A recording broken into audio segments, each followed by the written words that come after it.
Thanks, Chair. I'd like to direct some questions to our ATAGI witnesses who I think are joining remotely.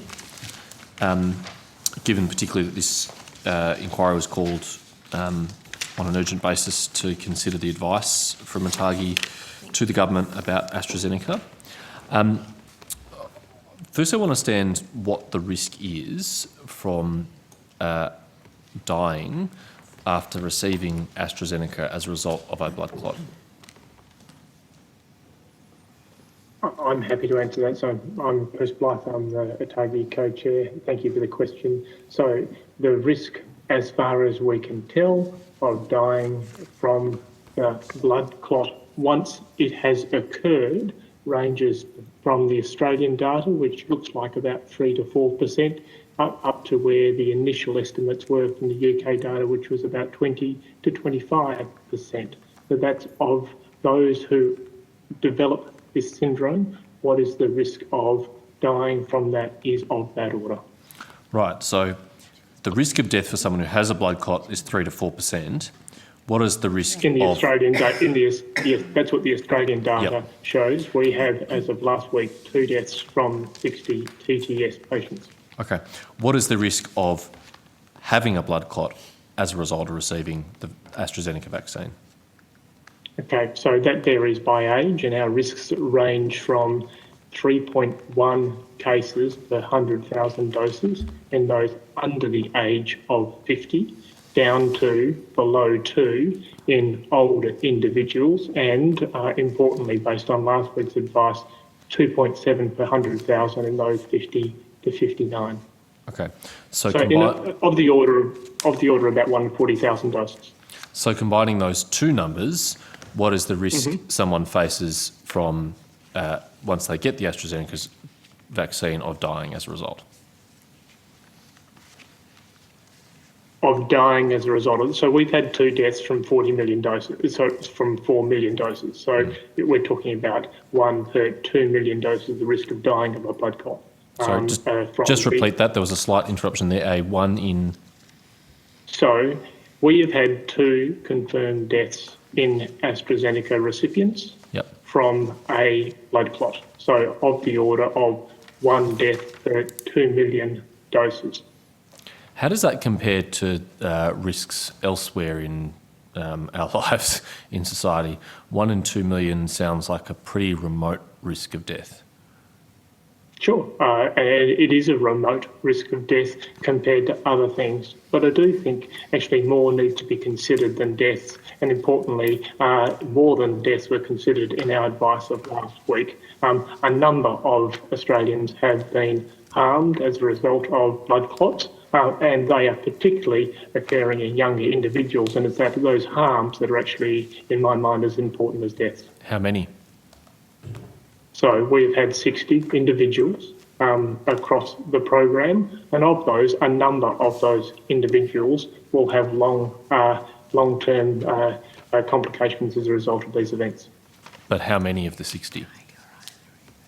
Well, I think that's actually a little bit too premature to put a number on it at this stage, because many are still recovering, but from what we know of their events, a number of them are likely to have long-term manifestations.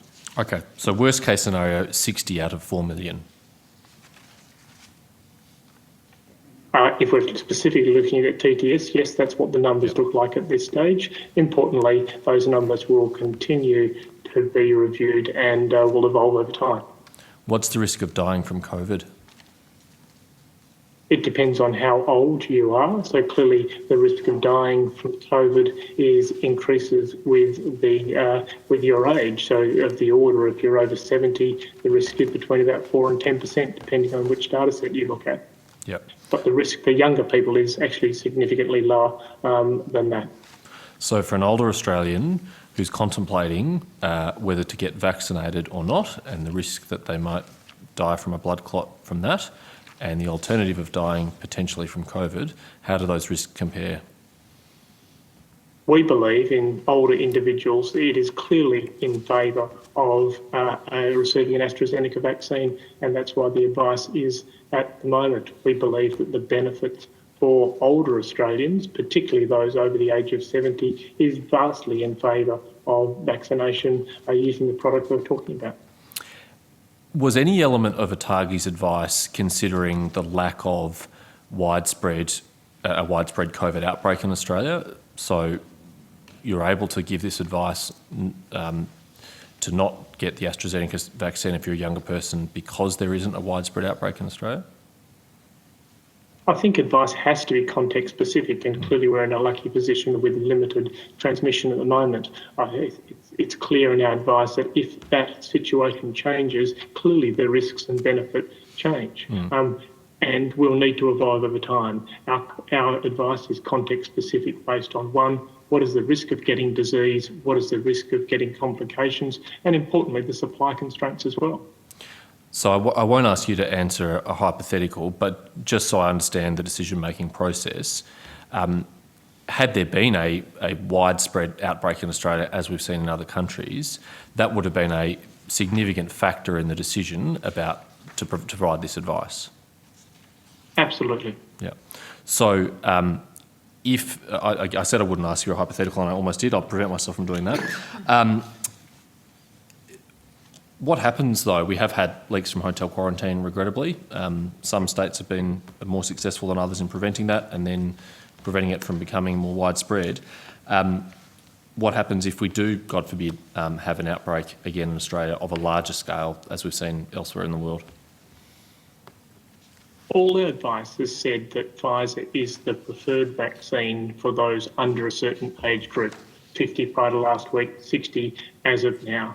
It also has clearly consistently said that if the risk profile changes, that advice will need to change. If we have a significant outbreak in Australia, our recommendations will need to be modified because the risk of exposure and, importantly, the time lag to get people to be vaccinated will absolutely change. I'm glad you mentioned the time lag, because there is a time lag.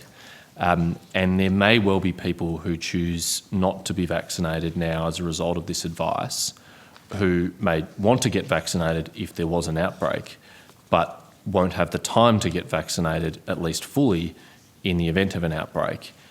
Is that a factor in your advice? The advice that was given is clearly a tricky balance, and we acknowledge that. And there was clearly robust debate about that. Yes, you're right. It is a balance at this stage, and one where we need to continue to balance those risks and benefits and acknowledge that that advice, should the epidemiology change, may need to be a change to support that. So you'll continue to evaluate this issue in light of any changes in the data, any changes in circumstance? Absolutely. So we will continue to evaluate both the risk of TTS and other complications from the vaccine, the amount of disease that's occurring, particularly the amount of COVID, and also understand our supply constraints. And all of those factors were considered last week and will need to be continued going forward. Okay. Thank you, Chair.